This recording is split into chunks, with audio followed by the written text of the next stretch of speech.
Shalom Elohim. Shalom, shalom. Puji Tuhan, hari ini kita akan mendengarkan sebagian daripada firman Tuhan. Saudara, satu pesan Tuhan buat kita di Natal ini yaitu hendaklah kita relate dengan bangsa kita relate dengan negeri kita. Jangan sampai Natal itu membuat kita lupa dan kita tidak terhubung dengan negeri di mana kita hidup, terhubung dengan negeri di mana kita mencari nafkah, terhubung di mana di negeri di mana kita dilahirkan. Seringkali, kadang-kadang bicara Natal kita tidak terhubung dengan bangsa kita sendiri. Kita tidak relate dengan bangsa ini. Kita lupa bahwa kita terlalu berbahagia dengan Natal karena Tuhan hadir dalam hidup kita, tetapi kita tidak berpikir bagaimana orang-orang di sekitar kita, di bangsa ini mengalami surga, keselamatan yang sudah kita alami juga.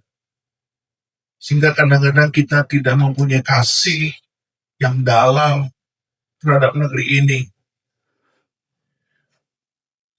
Apa yang terjadi dengan bangsa ini adalah sesungguhnya sebuah cerita tentang kasih Tuhan ingin menyelamatkan orang-orang yang menolak Dia, orang-orang yang menghina Dia, orang-orang yang mengejek Dia. Dan janganlah sampai kita menjadi bagian pula orang-orang yang mengejek Dia, orang-orang yang tidak menghormati Dia. Saudara tahu bahwa negeri ini adalah mayoritas Muslim, dan mereka adalah orang-orang yang menghina Yesus dan menolak Yesus, bahkan mengejek. Tetapi Tuhan tetap mengasihi mereka seperti Tuhan mengasihi kita.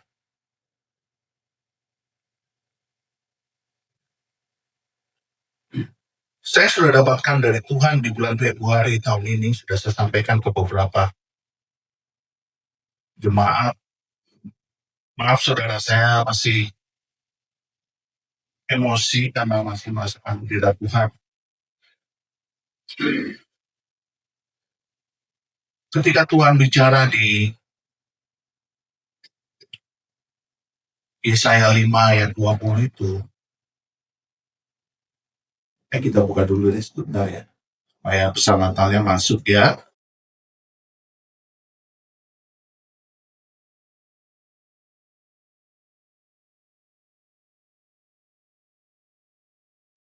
Ketika Tuhan bicara kepada saya tentang bangsa ini, berkaitan dengan mantan presiden kita, ya, dan ternyata sampai hari ini terus berlanjut dan tidak selesai. Ya, kita buka Yesaya 5 ayat 20 ya. Demikianlah firman Tuhan, celakalah mereka yang menyebutkan kejahatan itu baik dan kebaikan itu jahat, yang mengubah kegelapan menjadi terang dan terang menjadi kegelapan, yang mengubah pahit menjadi manis dan manis menjadi pahit.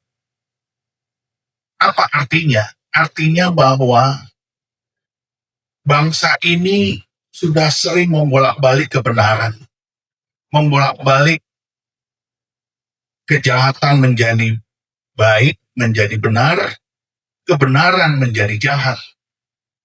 Hal-hal yang pahit dibikin manis, hal-hal yang manis dibikin pahit. Semuanya dimanipulasi. Itu bukan hanya terjadi, saudara maaf ya, bukan hanya terjadi di para pemimpin kita, para penguasa, pejabat, no. Ternyata ini terjadi di kita. Dari rakyat yang paling tinggi sampai jelata, itu punya sikap hati mengatakan kejahatan itu baik. Kita harus jujur, berapa banyak daripada kita itu seperti itu. Kita menganggap hal-hal yang bersifat pungli, bersifat ya abu-abu, itu baik. Kita menganggap itu hal-hal yang wajar. Bahkan ini terjadi di gereja. Para pendeta memanipulasi hamba-hamba Tuhan, rohaniawan.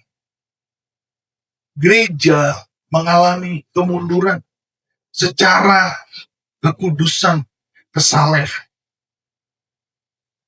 Harus menangis buat ini semua. Karena ini bukan menggambarkan Tuhan yang kudus.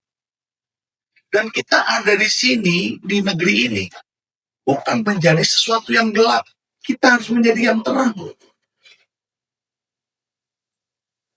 Dan kita menganggap biasa hal-hal yang gelap ini sesuatu yang memang sudah biasa, sudah selayaknya terjadi. Dan ketika Tuhan bicarakan hal ini kepada saya, banyak daripada kita akan setuju mengatakan Yesaya 5 ayat 20 ini benar. Tetapi seringkali kita mengatakan itu bukan kita, itu para pemimpin, itu para penguasa, itu para pejabat. Tetapi sesungguhnya itu kita. Kenapa? Karena kita ada di negeri ini. Betul tidak? Karena kita ada di negeri ini, kita tidak berdoa, kita tidak bersafaat, kita tidak bermazmur demi Tuhan bagi negeri ini.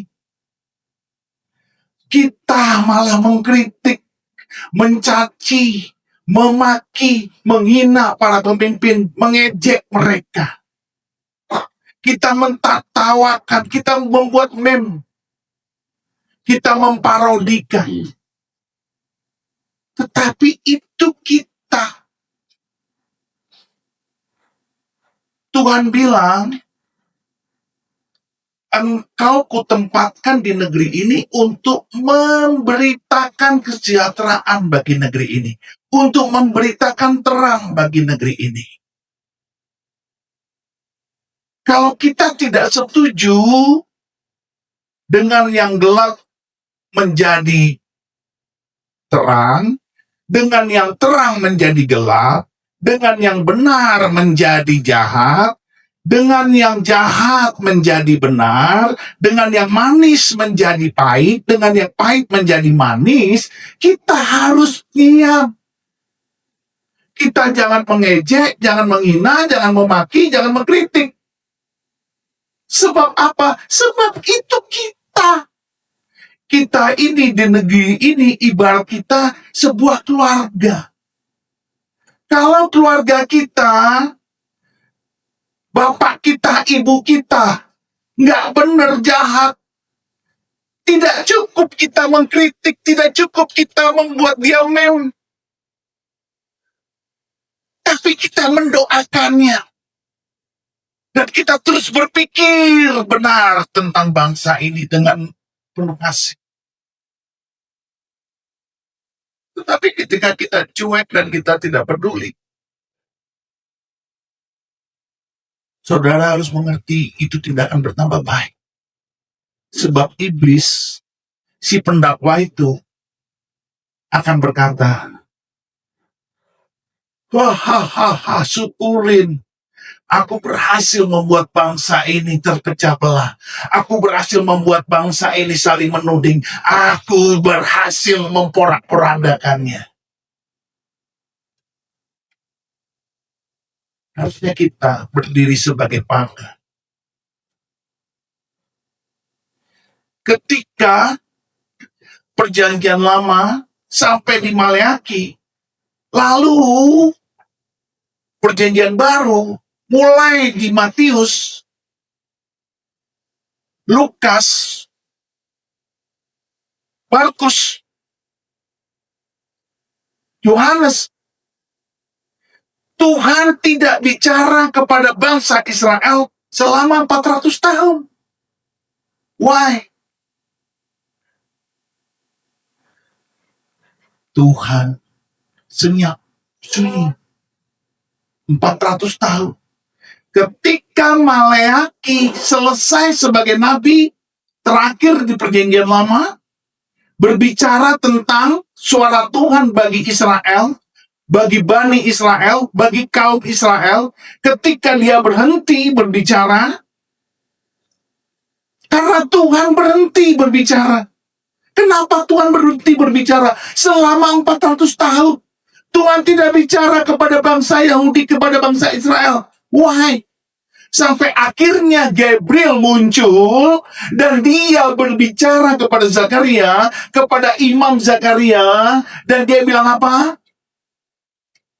Zakaria, istrimu Elizabeth akan mengandung. Saudara tahu maksudnya? Ketika bangsa Israel mengecewakan Tuhan, semua perjanjian Tuhan dilanggar, dilangkahi, diinjak-injak, dinista, dihina. Bangsa Israel yang dikasihinya tidak menghormati lagi Allah. Maka Tuhan diam 400 tahun. Saudara perhatikan.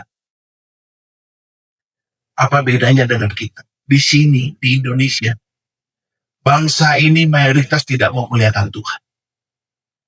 Tetapi ada sedikit orang, kaum, anak-anak Tuhan di negeri ini yang terus bernyanyi, bermazmur, menyembah, berdoa demi nama Tuhan. Tetapi kalau bangsa ini, sebagian yang disebut anak terang ini, tidak menjadi terang, tidak menjadi berkat, sesungguhnya kita sama saja dengan Israel yang mengkhianati Tuhan. Sehingga Tuhan tidak bicara kepada Israel selama 400 tahun. Mari kita buka kitab Maleaki. Nanti kalau ada waktu habis khotbah ini, habis sermon ini kita menyembah ya. Setuju? Amen. Kita buka Maleaki 4 ya. Ayat 5 sampai dengan 6. Demikianlah firman Tuhan. Sesungguhnya aku akan mengutus Nabi Elia kepadamu menjelang datangnya hari Tuhan yang besar dan dahsyat itu. Maka ia akan membuat hati bapak-bapak berbalik kepada anak-anaknya dan hati anak-anak kepada bapak-bapaknya, supaya jangan aku datang memukul bumi sehingga musnah. Jadi selesai Tuhan bicara, bernubuat lewat hambanya Nabi Maleaki, langsung Tuhan diam. Tidak bicara lagi kepada bangsa Yahudi selama 400 tahun. Apakah Tuhan tidak mengasihi Yahudi? No, pasti mengasihi. Tetapi kenapa Tuhan senyap? Kenapa Tuhan sunyi? Kenapa Tuhan mendiamkan Israel selama itu? Karena Tuhan sedang mempersiapkan sebuah jalan baru. Ya telah dia buatkan juga di Yesaya tentang Mesias yang akan datang itu. Tapi sebelum Mesias itu, dia harus mengirim seseorang yang seperti Nabi Elia. Siapa dia? Siapa dia? Mari kita buka di kitab Lukas. Perhatikan ya, perhatikan. Tuhan tidak pernah tidak berbicara kepada anak-anak Tuhan. Tidak pernah. Kita sekarang harusnya bangga. Karena kita sekarang dipenuhi oleh Roh Allah. Amin. Ada Roh Allah yang berdiam di dalam kita. Dan kita disertai Tuhan. Ada pengurapan khusus sebagai anak Tuhan di dalam kita. Dan pengurapan itu akan membawa atau mengajari kita hal-hal yang kita tidak mengerti supaya kita menjadi celik mata rohaninya. Perhatikan, Tuhan tidak berbicara kepada bukan anak Tuhan. Demikian juga di sini, setelah Tuhan bicara kepada Maleaki, anak Tuhan sendiri, nabinya sendiri, abdi Allah sendiri, dan di sini ketika Tuhan berbicara kepada Zakaria, Tuhan itu sedang berbicara kepada anak Tuhan. Kita tahu Zakaria itu adalah seorang imam. Jadi hari ini, kita semua adalah anak Tuhan. Dan ketika engkau mendengar firman ini, dari mimbar ini, mendengar, engkau sedang diberitahu oleh Tuhan. Apa yang harus engkau lakukan bagi negeri ini? Itulah pesan profetik Natal kita. The prophetic words from God in our Christmas. Itu pesan profetiknya. Jangan sampai kita nggak relate dengan bangsa ini. Kita nggak terhubung dengan bangsa ini. Kalau kita tidak terhubung dengan bangsa ini, kita tidak pernah terhubung dengan Tuhan. Kita tidak pernah terhubung dengan surga. Mari kita buka Lukas 1. Ayat 5 sampai dengan ayat 8.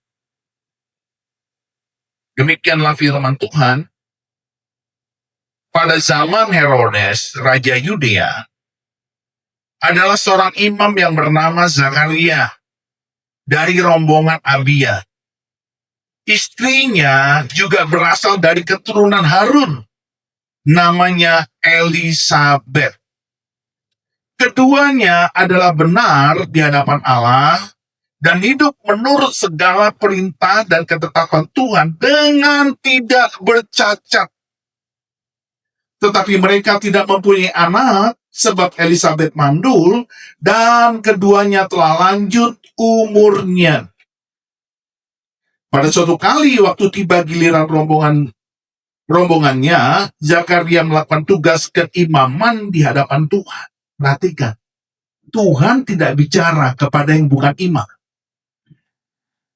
Pertama kali dia ingin menyelamatkan bangsa ini, bangsa Yahudi, dan akhirnya dari bangsa Yahudi, berkat keselamatan itu sampai ke bangsa-bangsa lain, termasuk kita, bangsa Indonesia.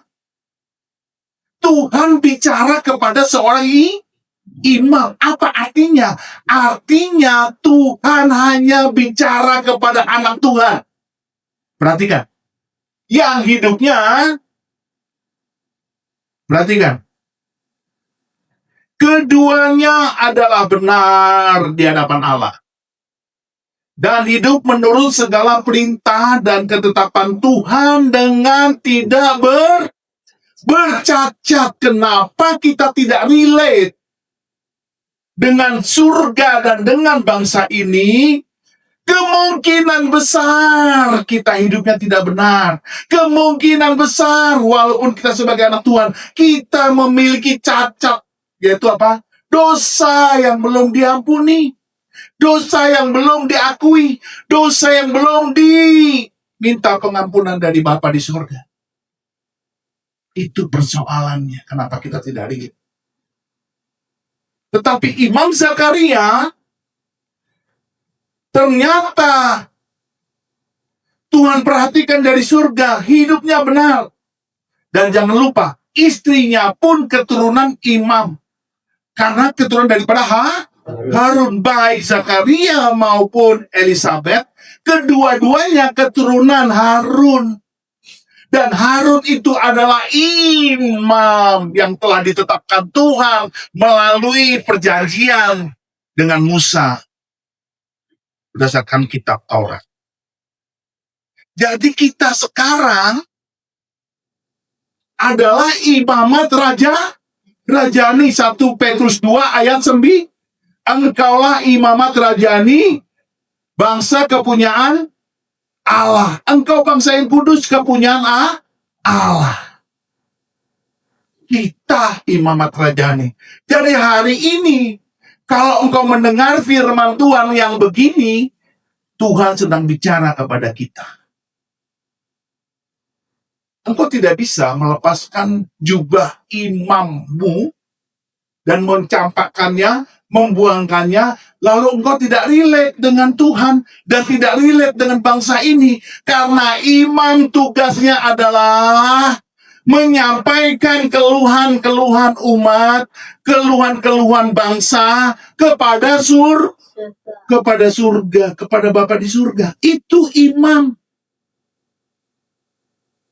Kalau kita tidak bertindak sebagai imam, engkau sedang mengkhianati peran imammu di hadapan Tuhan. Terlalu banyak kita peduli dengan persoalan kita, dengan problema kita, dengan ego kita, dan kita. Tetapi kita tidak peduli dengan kemaslahatan bangsa ini, negeri ini. Kita tidak pernah berpikir tentang orang-orang yang tidak diselamatkan, yang tidak mengenal Yesus, yang menghujat Yesus, yang menghina Yesus, yang tidak menerima keselamatan. Kita malah marah, kita malah membenci, karena kita menjadi terluka, tersakiti ketika mereka menghina Yesus. Tetapi kita tidak mengasihi, tidak mengampuni, tidak memberkati, dan kita tidak pernah berkata, Tuhan, ampunilah mereka, karena mereka tidak tahu apa yang mereka perbuat. Kita tidak pernah berkata begitu. Ketika kita melihat mereka menghina Yesus, kita ikut marah. Padahal kita semua siapa di sini yang tidak mengakui dirimu imam? Berarti kau sudah menghujat Allah. Kita semua kenapa lemas? Kita semua nah, semangat tapi pakai tekanan keras dari hamba Tuhan. Kita semua imam. Saya mengerti ketika Bapak Ibu dan Saudara sekalian, saya minta tegas dalam berkata, kita semua imam. Engkau sudah nggak pede dengan imamat. Karena engkau sedang melepaskan jubah keimamatanmu dan engkau meninggalkan tanggung jawabmu sebagai paga, sebagai pendoa syafaat di hadapan Tuhan bagi bangsamu, dari Sabang sampai Merauke, dari Kepulauan Miangas sampai Pulau Rote. Engkau sibuk dengan cuanmu, engkau sibuk dengan bisnismu, engkau sibuk dengan masa depanmu, engkau sibuk dengan pekerjaanmu, engkau sibuk dengan pelayananmu. Saya tidak menyalahkan itu. Silakan kau sibuk dengan cuan dan segala macam, karena itu berkat bagimu. Tetapi jangan engkau melupakan bahwa orang-orang di sekitarmu, mereka butuh Tuhan. Saya semakin tua, semakin lama melayani Tuhan, saya semakin mengerti. Ternyata pelayanan itu cuma satu. Selain melayani Tuhan, menyembah Dia dan memuji dan bermazmur demi nama Dia, yaitu apa? Menyelamatkan jiwa. Itu saja. Nggak ada yang lain. Uangmu itu hanya alat. Engkau supaya hidup, supaya engkau bisa berkarya. Pekerjaanmu itu hanya alat. Tetapi tujuanmu adalah ketika engkau menjadi seorang imamat rajani. Perhatikan ya. Mari kita buka dulu ya. Lukas 1 jangan ditinggalkan. Kita buka 1 Petrus 2 dulu. Supaya jelas semuanya dan terang benderang. Saya ingin menjelaskan lebih detail secara sederhana. 1 Petrus 2 ayat 9. Demikianlah firman Tuhan. Tetapi kamulah bangsa yang terpilih, imamat rajani, bangsa yang kudus, umat kepunyaan Allah sendiri, supaya, perhatikan kata supaya itu, kamu memberitakan perbuatan-perbuatan yang besar dari Dia yang telah memanggil kamu keluar dari kegelapan kepada terangnya yang artinya saudara tidak bisa tinggal diam. Jangan engkau cuma mengenakan jubah raja. Tahu jubah raja? Jubah raja artinya engkau cuma bekerja, cari cuan, cari makan, cari nafkah. Kalau engkau terlalu condong kepada jabatan rajamu, engkau mencari makan, dan engkau tidak peduli dengan tugas imamatmu, engkau sedang mengkhianati. Karena Tuhan bilang, supaya kamu memberitakan perbuatan-perbuatan yang besar. Perbuatan Tuhan yang besar apa? Cuma satu. Seseorang bisa. Itulah mujizat terbesar ketika seseorang menghina, menghujat, memaki Yesus. Tiba-tiba dia bertobat dan menyembah Yesus. Itu mujizat. Kalau bukan dari Tuhan dan Roh Kudus, tidak mungkin seseorang penghujat bisa menyembah Yesus. Tidak mungkin. Itulah perbuatan yang terbesar. Dari gelap kepada terang. Itu tugas kita. Kalau engkau hanya sebagai raja, engkau cari makan, engkau begitu piawai, begitu ciamik, mencari makan, mencari nafkah, tetapi engkau melupakan jabatan imammu, dan engkau tidak bekerja sebagai pendoa, sebagai pemberita Injil, sebagai saksi Kristus, sebagai anak Allah yang memberitakan kasih Tuhan.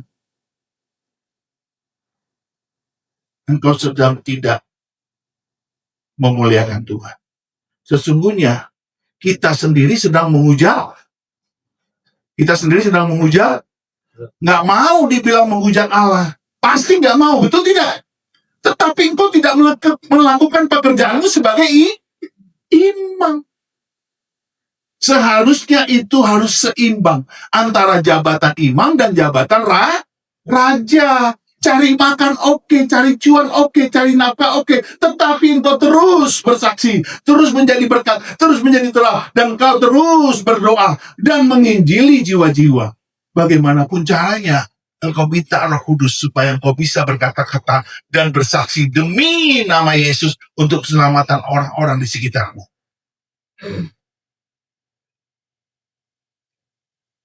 Jadi dulu memang ya, karena kita tidak mengerti Alkitab, kita selalu bilang, yang menginjil, yang bersaksi, yang berdoa, yang bersyafaat, yang tumpang tangan, yang ngusir setan, yang memberkati dan bla bla bla bla, itu tugas pendeta, itu tugas pastor, itu tugas rohaniawan. Saya tidak. Salah. Salah. Itu tugas kita. Bisa nggak tumpang tangan? Harus bisa. Bisa nggak ngusir setan? Harus bisa. Kalau nggak keluar, bagaimana pendeta? Nggak usah pusing, usir aja dalam nama Yesus. Udah. Nanti Roh Kudus akan bekerja. Sama, doain orang sakit. Kalau nggak usah pusing, sembuh nggak sembuh, doain aja. Imanmu yang menyelamatkanmu, bukan pikiranmu. Amin. Iman. Kita tidak bertindak sebagai imam karena kita tidak beriman.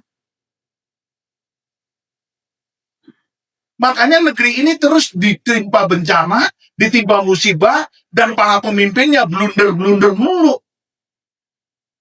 Bayangkan Bapak Ibu, kita sudah 80 tahun merdeka, tapi negeri ini tidak seperti yang kita inginkan. Bahkan sekarang, lihat, pengangguran semakin banyak, semakin susah orang cari kerja. Nanti saudara akan bilang begini, itu kan mereka Pak Pendeta, saya tahu kau cari. Oh jangan, kalau engkau pikirkan dirimu sendiri, engkau adalah orang yang paling jahat, karena mereka juga butuh pekerjaan. Haleluya. Amin. Iya. Maka daripada itu kita harus berdoa. supaya para pemimpin ini relate dengan Tuhan, takut akan Tuhan, dan mereka menjadi pribadi-pribadi yang benar-benar menyembah Tuhan. Bagaimana caranya? Berdoa. Nah, mari kita kembali ke Lukas 1 tadi. Keduanya adalah benar di hadapan Allah dan hidup menurut segala perintah dan ketetapan Tuhan dengan tidak bercacat. Saudara, Bapak Ibu sekalian, bisa nggak kita hidup dengan tidak bercacat? Bisa nggak? Nggak berani ngomong. Sesungguhnya bisa. Kenapa? Karena ada roh Tuhan di dalam kita. Kita lebih hebat dari zamannya Zakaria. Zakaria, Roh Kudus belum dicurahkan. Belum terjadi pencurahan Roh Kudus. Belum terjadi baptisan Roh Kudus. Sebentar hari ini kita dipenuhi Roh Kudus. Roh Kudus tinggal di dalam kita. Dia menetap dan diam di dalam kita. Bahkan Yesus bilang apa? Aku akan menyertai engkau sampai akhir zaman. Dia Immanuel. Dia beserta kita. Jadi bisa nggak kita hidup tak bercacat? Lemah ngomongnya kan? Karena kita tidak pede. Karena baru hari ini mendengar, wow, ini khotbah terlalu keras. Khotbah Natal kok begini ya? Saudara, Tuhan mengasihi kita. Amin. Saya mengasihi saudara. Saya sampaikan pesan profetik ini supaya saudara mengerti bahwa Tuhan punya rencana besar buat kita semua. Amin.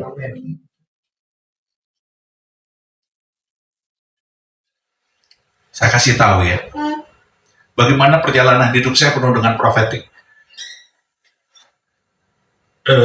Ya nggak pernah saya bayangkan. Ketika saya berhenti menjadi seorang direktur perusahaan ya, dan saya ngambil keputusan saya harus melayani Tuhan full. Ini gereja udah terlalu lama tidak dihandle dengan baik dan benar. Lalu jadilah saya sungguh-sungguh di hadapan Tuhan. Saudara tahu nggak? Di dalam kebingungan saya karena biasa bangun pagi lalu pergi kerja dan seterusnya sibuk. Tiba-tiba suatu pagi saya bangun pagi saya kaget deh.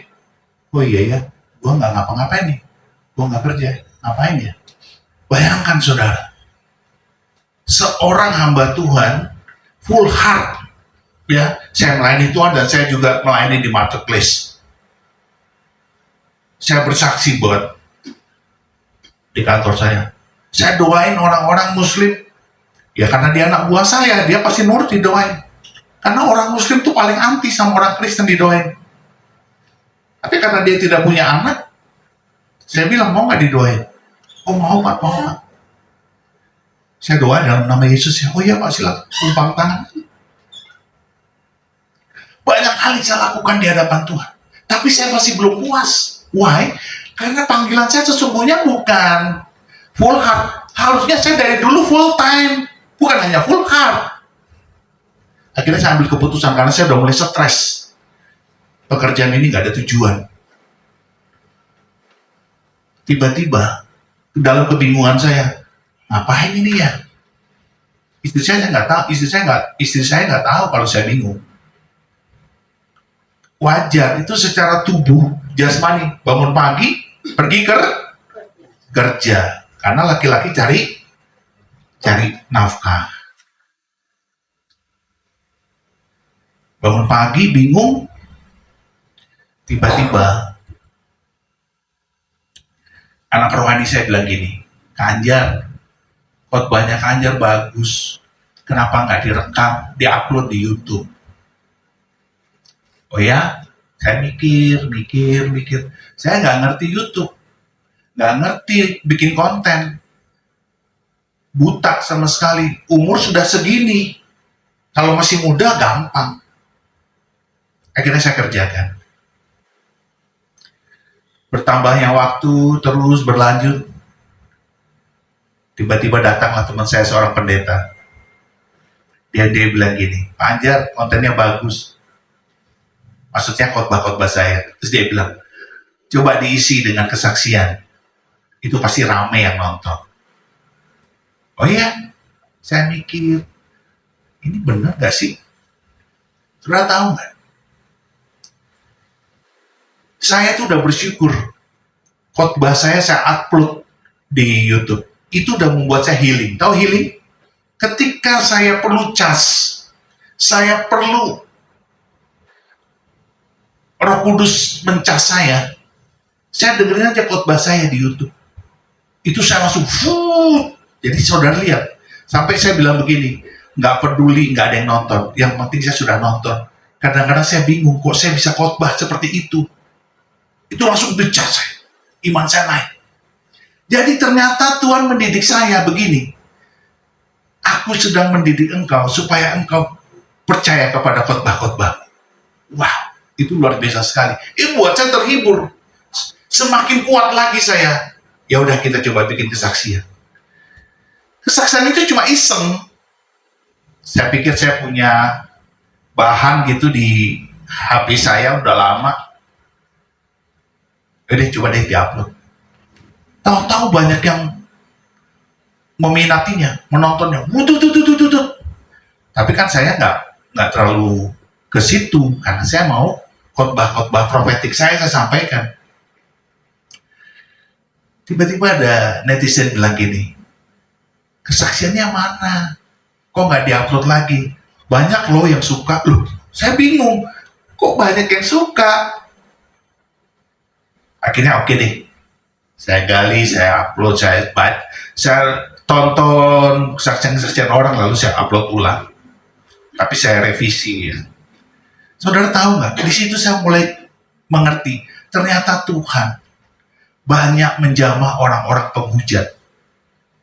Para murtadin itu, ketika saya saksikan kesaksian mereka, itu rata-rata semua penghujat Tuhan, pemaki Tuhan, penghina Yesus. Tukang olok-olok, bahkan mereka bilang, tidak mungkin saya akan menyembah Yesus, tidak mungkin saya jadi Kristen. Ternyata jadi Kristen. Di situ saya mulai mengerti kenapa Tuhan begitu bayangkan orang jahat, orang bejat seperti itu. Tuhan datang dalam mimpi dan penglihatan, penuh kasih. Rata-rata ketika Tuhan datang, itu Tuhan menjamah kepalanya, merangkulnya, memeluknya. Bahkan ada yang dia gendong. Tuhan gendong, bayangkan. Di situ saya mengerti bahwa Tuhan sedang bekerja di bangsa ini. Banyak sekali kesaksian-kesaksian tidak masuk akal. Pertobatan nggak masuk akal. Lalu pertanyaannya begini. Waktu itu terjadi, saya melihat diri saya. Saya ada di mana? Where? Di mana saya? Pertanyaan yang sama juga bagi Bapak, Ibu, dan saudara sekalian. Ketika orang-orang dijamah Tuhan dalam mimpi dan penglihatan, dalam mendengarkan firman Tuhan, dia dijamah Yesus. Lalu pertanyaannya, di mana kita semua supaya orang-orang pada bertobat dan lahir baru? Di mana? Itu pertanyaan besar dan mendasar. Dan akhirnya saya mengerti kenapa Tuhan menuntun saya di samping menyampaikan khotbah-khotbah profetik, juga menyampaikan kesaksian-kesaksian supaya banyak orang diteguhkan dan diselamatkan. Ini akhir zaman. Saking bingungnya mereka, sampai mereka mau mengubah hari Natal tanggal 25 Desember menjadi hari mualaf. Saking bingungnya, karena begitu banyak orang bertobat, lahir baru, menyembah Yesus. Walaupun KTP-nya masih Islam, tetapi mereka menyembah Yesus. Masih pakai jilbab, masih jenggotan, masih seperti itu. Tetap menyembah Yesus. Sujud sholat, doa Bapa kami pakai bahasa Arab, nyembah Yesus. Saking bingungnya mereka jadikan Natal menjadi hari mualaf yang tidak-tidak saja. Tetapi itu kan tidak penting buat kita. Tidak perlu tersinggung, tidak perlu. Kita malah tertawa karena kita menemukan setan mulai kalah. Sebab sejak kita menjadi anak Tuhan, kita berhadapan langsung dengan iblis. Iblis tidak senang anak Tuhan jadi berkat. Iblis tidak senang anak Tuhan mengerti bahwa dia punya jabatan imam. Iblis hanya mau kita mengerti jabatan raja. Dia tidak mau kita mengerti jabatan imam. Kalau dia sampai membiarkan kita menjadi imam-imam di muka bumi, luar biasa negeri ini. Pasti bangsa ini cepat bertobat dan lahir baru. Karena begitu banyak imam-imam di muka bumi, saudara dan saya, dan di gereja-gereja lain, mereka mengerjakan jabatan imam mereka. Mereka bersyafaat, mereka bermazmur, menyembah Tuhan dalam roh dan kebenaran. Pasti negeri ini cepat sekali bertobat dan lahir baru. Amin. Tapi kalau kita memang ditipu oleh iblis dan mengerjakan jabatan raja saja, maka engkau tidak lebih baik dari orang-orang yang belum bertobat dan lahir baru. Betul? Iya. Orang-orang yang belum lahir baru dan bertobat, mereka juga sama. Cari cuan, cari makan terus. Kalau saya tetap jadi presiden, jadi direktur, dan tidak berhenti, iblis senang. Dia kasih saya cuan, bahagia. Keluarga saya semakin sejahtera dan bla bla bla bla bla. Tapi saudara perhatikan baik-baik. Kerajaan iblis tidak akan pernah goncang. Yang mengerti katakan amin. Ketika jabatan imam itu saudara kenakan seperti Zakaria dan Elizabeth begitu setia dengan jabatan imam itu, sampai akhirnya ketika mereka mandul, bayangkan ya,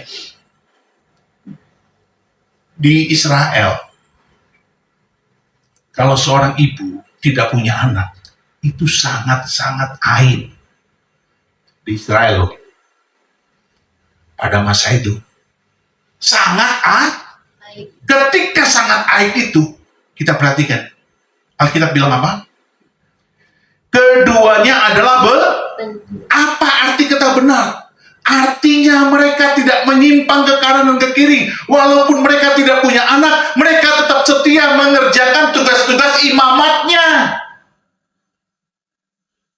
Setia di dalam Tuhan, tidak mengeluh, tidak komplain, tidak bersungut-sungut.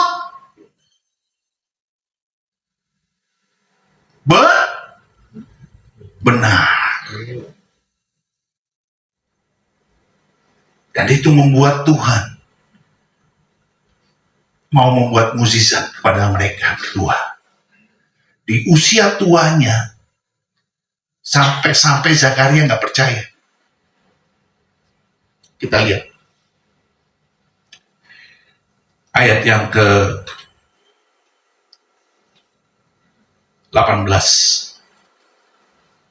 Lalu kata Zakaria kepada malaikat itu, bagaimanakah aku tahu bahwa hal ini akan terjadi?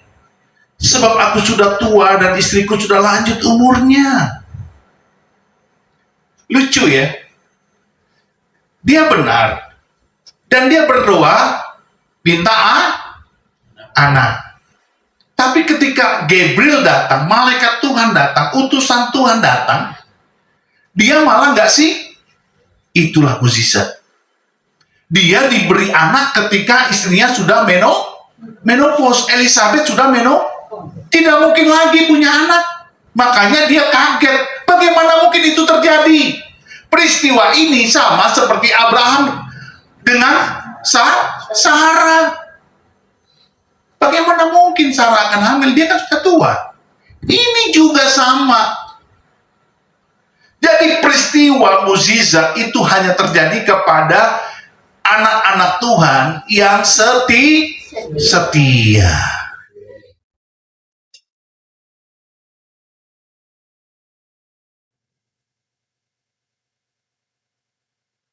Kalau kita setia, Tuhan lebih dari setia. Amin. Kadang-kadang kita begitu panjang ya, suffering kita, long suffering. Penderitaan kita panjang sekali, lama. Bayangkan loh, udah umur mungkin sekitar 60 tahun barangkali. Elizabeth ya, udah lanjut umurnya 60 tahun. Mungkin umur 20 dia menikah sampai umur 60-40 tahun dia panjang. Gak punya anak. Menderita, orang ngomongin dia. Karena dibilang air.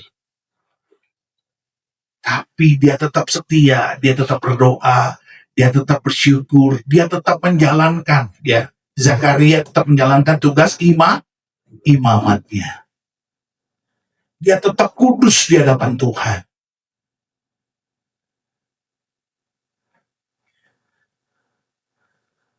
Saya pernah bilang kan, ketika Hana gak punya anak, dia menangis. Lalu apa kata suaminya, Elkanah, kepada Hana?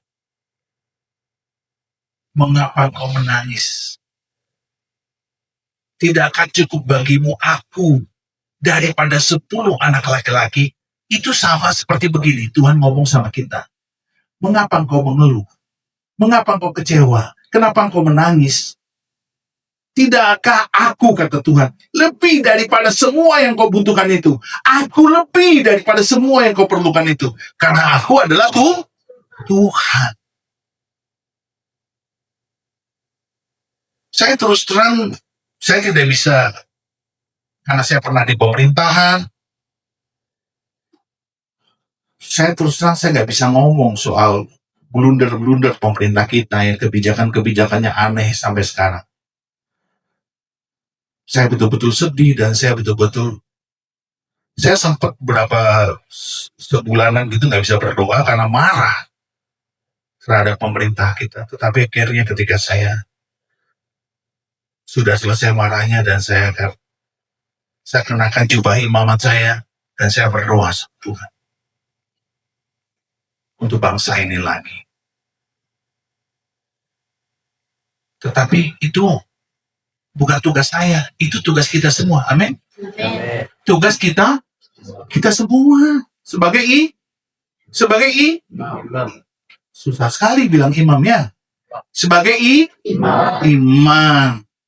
Jadi habis dari sini, saudara akan pulang dan nanti pulang di rumah, sediakan waktu berdoa buat bangsa dan negaramu.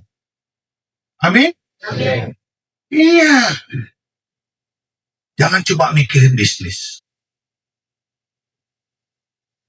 Tuhan bilang gini sama saya ketika saya sedang mikirin cuan. Tuhan bilang gini, persis kayak di kitab Matius. Salomo saja aku dandanin. Salomo loh, jubahnya mewah, megah. Salomo aku dandanin. Kamu lebih dari Salomo. Kenapa lebih? Karena ada roh. Saudara ada roh Allah nggak? Ada roh Allah nggak?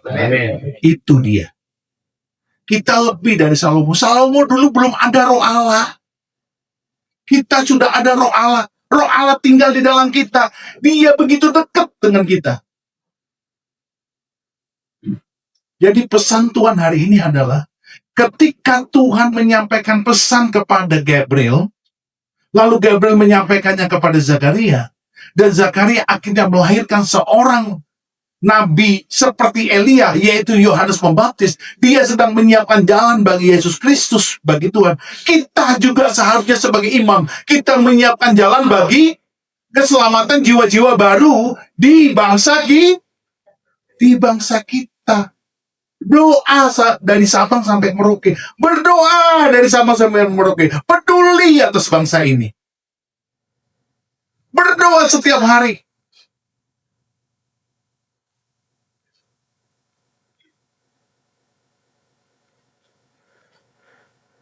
Mari kita buka ayat yang ke 23 sampai 25. Lukas tadi ya. Ketika selesai jangka waktu tugas jabatannya, ia pulang ke rumah. Beberapa lama kemudian Elizabeth istrinya mengandung, dan selama 5 bulan ia tidak menampakkan diri.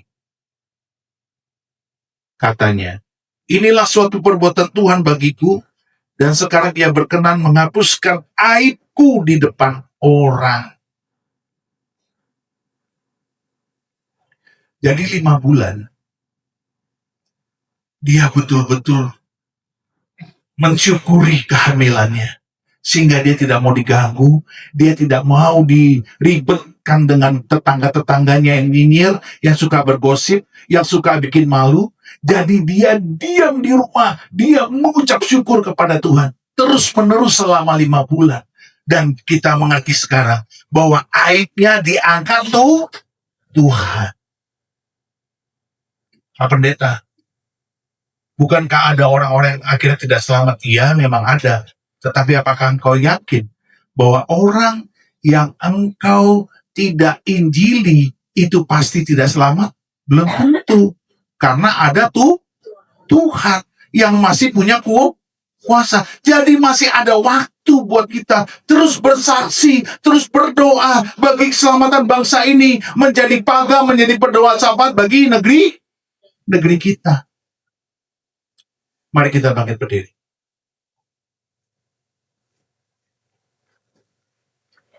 Selain Kau, tiada yang lain ada padaku di surga.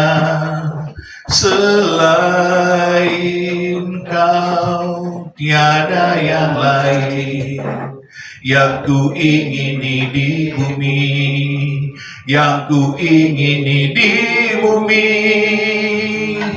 Sekalipun dagingku dan hatiku habis lenyap, gunung batuku dan bagianku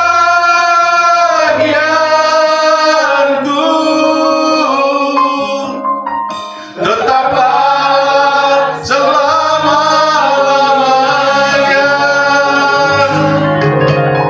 Selain Kau, tiada yang lain ada padaku di surga. Selain Kau, tiada. Dagingku dan hatiku habis lenyap, gunung batuku dan bagianku tetaplah sekalipun Tuhan, terpujilah namamu. Tuhan Yesus, kasihanlah kami, ampunilah kami ya Tuhan. Oh Yesus Tuhan, sekalipun dagingku dan hatiku habis lenyap, gunung batuku dan Tuhan, terpujilah namamu, tetaplah selama-lamanya. Tetaplah selama-lamanya. Tetaplah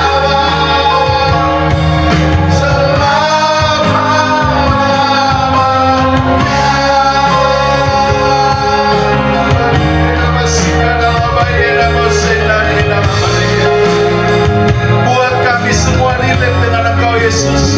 Buat kami semua relate dengan bangsa kami.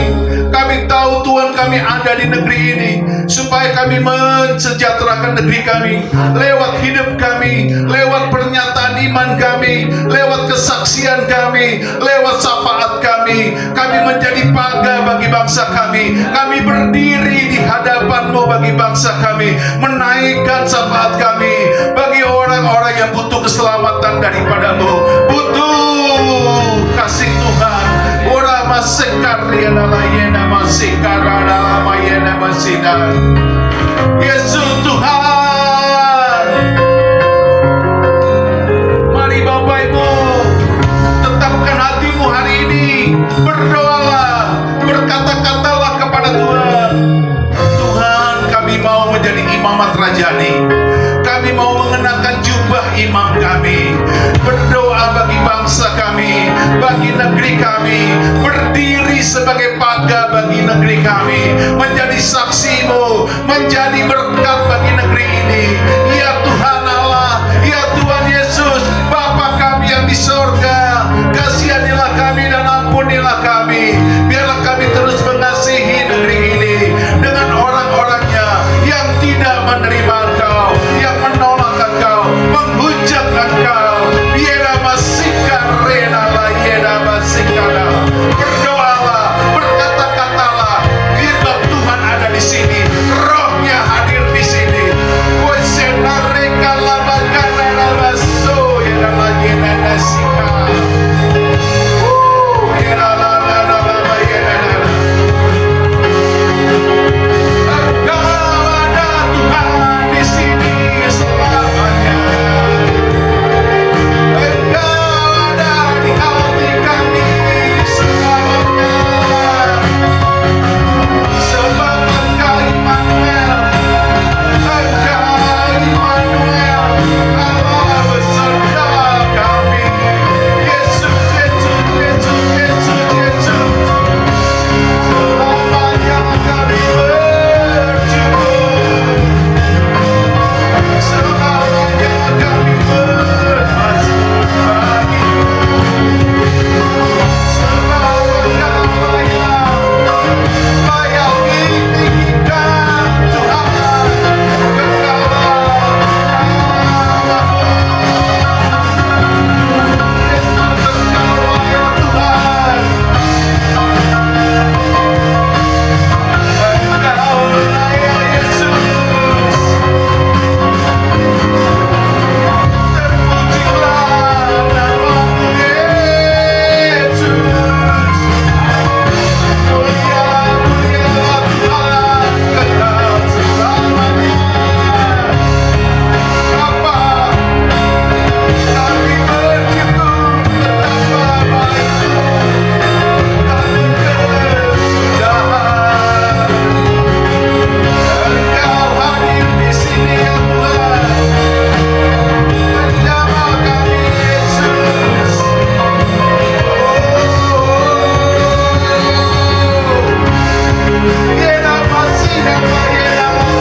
Kekal terlalu baik bagi bangsa kami, terlalu baik bagi negeri kami. Biarlah kami terus bersyukur Tuhan, dan menaikkan bangsa kami, Tuhan. Kasihanilah dan ampunilah negeri ini. Ampunilah para pemimpin kami, para pejabat, penguasa, pengusaha, para guru-guru, dosen, mahasiswa, kiai-kiai, santri-santri, para pendeta, romo-romo. Kasihanilah ya Tuhan, ampunilah setiap tanah di negeri ini. Biarlah nama Yesus yang ditinggikan. Oh Yesus Tuhan, Engkau baik. Kasih-Mu besar Tuhan. Bapa, kami minta Natal ini Engkau melawat bangsa kami. Kami minta hadiah Natal dari-Mu Tuhan. Negeri ini diselamatkan tahun ini. Yesus Tuhan.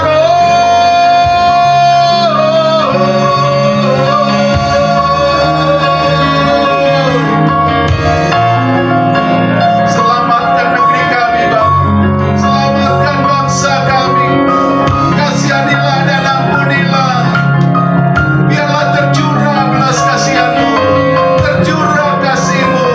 Kami butuh Engkau Yesus, kami butuh Engkau Tuhan.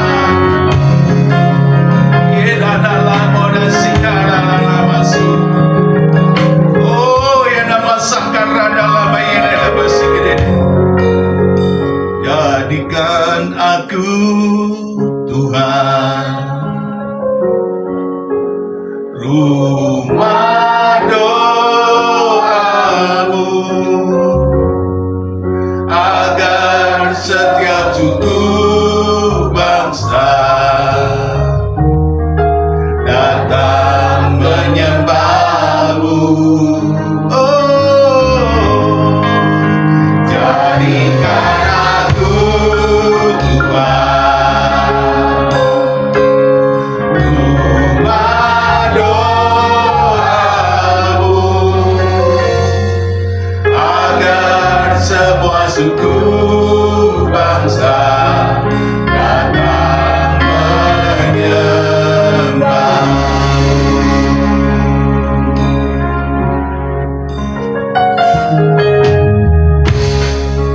Ku bawa diriku sekarang ke tempat kudus-Mu Tuhan. Di mezbah-Mu ku serahkan seluruh hidupku. Penuhi hatiku sekarang dengan urapan yang baru. Ya Tuhan, kami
Kami merindukan keselamatan bangsa kami. Bukan hanya jiwa-jiwa yang terhilang, tapi juga para pemimpin kami. Dari pusat sampai ke daerah, dari Sabang sampai ke Merauke, dari setiap kota-kota sampai ke desa-desa. Terjadilah keselamatan Tuhan yang kekal. Terpujilah namamu Tuhan. Kami bersyukur demi nama Tuhan. Di dalam nama Tuhan Yesus, kita yang siap menjadi imam bagi bangsa kita, kita berkata amin. Haleluya. Terpujilah nama Tuhan Yesus. Amin. Tuhan berkati saudara. Silakan duduk. Selamat Natal.